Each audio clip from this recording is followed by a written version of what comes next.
What's going on is Anton from AntonDaniels.com. I appreciate you guys for continuing to rock with me. I don't know why they keep putting these little things on the table and it just continues to get knocked over with the wind. But it's a good, cute little decoration. I want to talk about something specifically though, and that's selling your soul for fame, money, and riches. I was out in LA recently, and every time I go out in LA, I get this weird feeling, honestly. I don't know what it is. I don't know why I feel that way, but I definitely get this weird vibe out there. So much so that no matter how good the weather is, and no matter how awesome things are, I just refuse to move out there. And the reason that I refuse to move out there, or when I start to think about it, or I start to replay certain things in my mind, it just seems like this really weird place. Now, obviously, it's not LA specifically, but it's certain people that give you information that has been immersed in a culture. And usually it's people that, because, you know, I got some friends out there that may be a little bit famous or whatever, so on and so forth. I ain't gonna name drop for you or anything like that. But one of the things that they was talking about, and I don't know how true this is, but I just want to share it with you because it feeds into a larger point. One of the things that they were talking about was Jamie Foxx. And they were saying that, bro, you know that it's word on the street that Jamie Foxx got all of these recordings.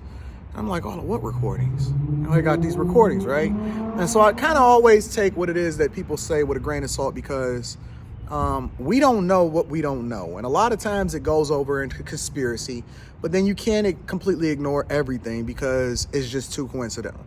For example, Jeffrey Epstein, right? No way, no how you're ever going to convince me. I don't care what the media say. I don't care what the news say. I don't care who it is that they get to say it and admit to it. There's no way in the world that you're ever going to convince me that Jeffrey Epstein offed himself while he was in prison. Nope. Nobody's seen nothing. The cameras just so happen to be turned off allegedly and all of this other type of stuff. Nope. You know, I think about this recent situation that happened with the mommy makeover with Jackie O. And, you know, the internet do what the internet does and nobody actually knows anything. But allegedly, there's rumblings that there's a sacrifice. Now, again, I can't just jump out the window and just say, oh, no, this is 100% true. I can't do that because it would be irresponsible of me, especially having a platform with a few little subscribers or whatever like that. But it would be irresponsible for me to do that. But let me go back to my original conversation. You know, talking about this whole Jamie Foxx thing and a whole culture behind having success and power and stuff like that. And I'm very, very careful, even more careful and leery than I am around the toxic culture that comes from being raised in the environments that we were raised in, especially down in the hood. At least in the hood, you knew what you was getting into, right? You knew the streets, you knew the consequences that came along with the actions and all of that. When you start talking about money and power, and people maintaining power and what they would do in order to not be revealed and stuff like that, or, you know, getting indoctrinated into certain cultures, that's scary. It's absolutely scary. And I can even understand why people, you know, have conspiracy theories about the Illuminati and all of that. But I was talking to this person and he said, yo, I heard that Jamie Foxx had all of these recordings of these parties and stuff like that, and he was going to start talking about them, or he had mentioned them and stuff like that. Then what do you know? Now we getting reports that he's possibly paralyzed and can't see out of one eye.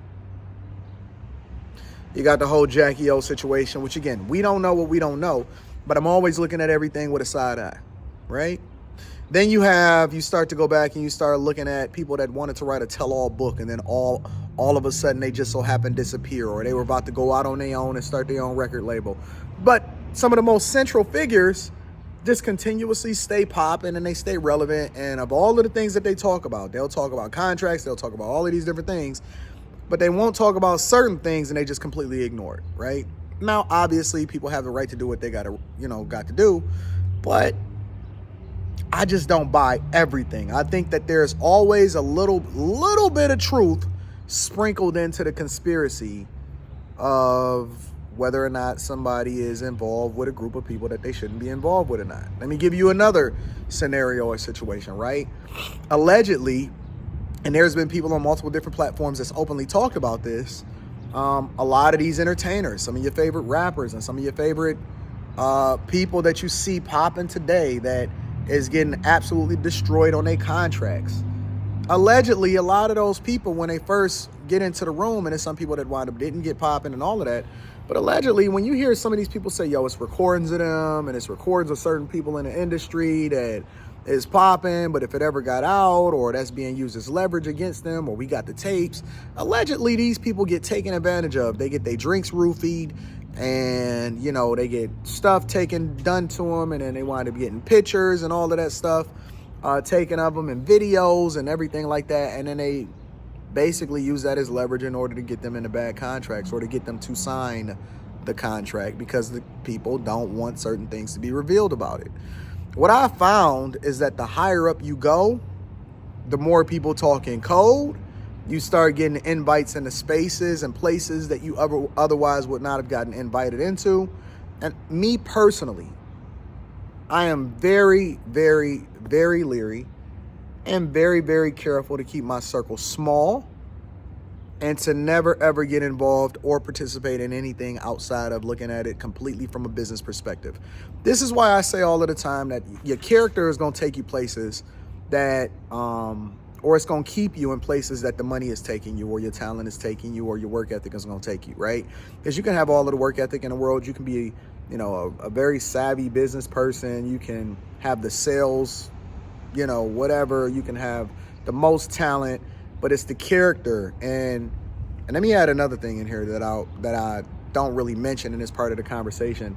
It's your spiritual well-being and your ability to be able to discern between, you know, what people's true intentions are and what they aren't. And I'm always thankful. I'm always thankful even when I fall out with people, because if I fall out with somebody, especially from a business perspective or even from a personal perspective, it allows me to just see, and it allows them to see who I am from a character, looking at my character and me looking at their character. And you know, before we make a whole lot of money together, we get to, you know, go our separate ways, and we not moving like that, because I'd hate for it to be a big situation and a big blowout rather than, you know, we did do this or whatever, or we had business together and we made some money together, we made a lot of money together or whatever, and we could just go our own separate ways. I'm always thankful to God, even when I'm praying every day in the morning.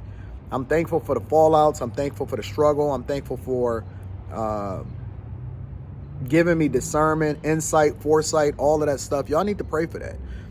Us as a community, a lot of times we forget where we come from, and we no longer embrace the foundation of how we was raised when we came up. But that stuff is going to keep you. The character is going to keep you.